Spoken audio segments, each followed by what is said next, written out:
ડભોઈ પવિત્ર રક્ષાબંધનના તહેવારની હવે ગણતરીના દિવસો જ બાકી રહ્યા છે ત્યારે ડભોઈ શહેર સહિત સમગ્ર તાલુકાના બજારોમાં તહેવાર જેવો ઉત્સાહ હજી સુધી જોવા મળી રહ્યો નથી। સામાન્ય રીતે રક્ષાબંધન પૂર્વે રાખડી બજારો ખરીદદારોથી ધમધમતા હોય છે, પરંતુ આ વર્ષે બજારોમાં ભારે મંદીનો માહોલ છવાયેલો જોવા મળી રહ્યો છે। મોંઘવારીનો માર, રાખડીના ભાવમાં 15 થી 20% વધારો। સ્થાનિક અગ્રણી વેપારીઓ ગુડુભાઈ મણિયાર અને સિદ્દીકભાઈ મણિયારે જણાવ્યું હતું કે ગત વર્ષની સરખામણીએ આ વર્ષે રાખડીનો ભાવમાં સીધો 15 થી 20% વધારો નોંધાયો છે। કાચા માલના વધેલા ભાવ અને પરિવહન ખર્ચના કારણે રાખડીઓ મોંઘી બની છે। હાલ મોંઘવારીના કારણે સામાન્ય અને મધ્યમ વર્ગનું બજેટ ખોરવાઈ ગયું છે, જેની સીધી અસર ખરીદી ઉપર પડી રહી છે। વેપારીઓને મોટા આર્થિક ફટકાની ભીતિ સેવાઈ રહી છે। રક્ષાબંધન નજીક હોવા છતાં બજારમાં ગ્રાહકોની પાંખી હાજરીને કારણે રાખડીનો મોટો સ્ટોક કરીને બેઠેલા વેપારીઓ મૂંઝવણમાં મુકાયા છે।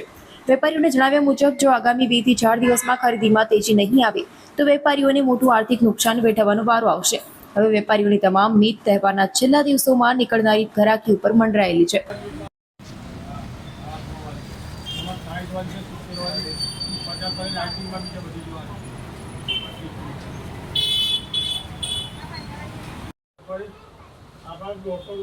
દર વખતની જેમ રક્ષાબંધનનો તહેવાર નજીક આવ્યો છે। રક્ષાબંધનને માત્ર 5 દિવસ બાકી છે, પણ ઘરાકીનો માહોલ જોવા મળતો નથી। જે ગયા વર્ષ કરતાં જે જોવો હોય એ ટાઈપનો માહોલ અહીં જોવાનો મળતો નથી। અને દર વર્ષની જેમ જે રાખડીઓમાં જે ભાવ વધારાને લીધે ગ્રાહકોને થોડી ઘણી તકલીફ પડે છે ખરીદવાની અંદર। આ વખતે નવીનતામાં કોમ્બો રાખીનું વધારે વેચાણ ચાલે છે। બાળકો માટે લાઇટવાળી બાળકો માટે બી કોમ્બો છે। બાળકો માટે લાઇટવાળી, ટેડી બિયરવાળી ઘણી વેરાયટીઓ છે।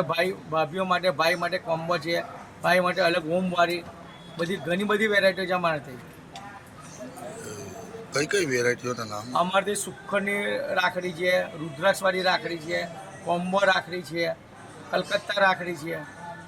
અનેક પ્રકારની નાના બાળકો માટે ખાસ લાઇટવાળી ટેડી બિયર રાખડી જોવા મળે છે। રક્ષાબંધનનો તહેવારને 2 દિવસ બાકી છે, થોડા દાડા, પણ ઘરાકીમાં કંઈ અમને મજા છે નહીં। ગયા વર્ષ કરતાં આ વર્ષે ભાવમાં 10 થી 15% વધારો છે।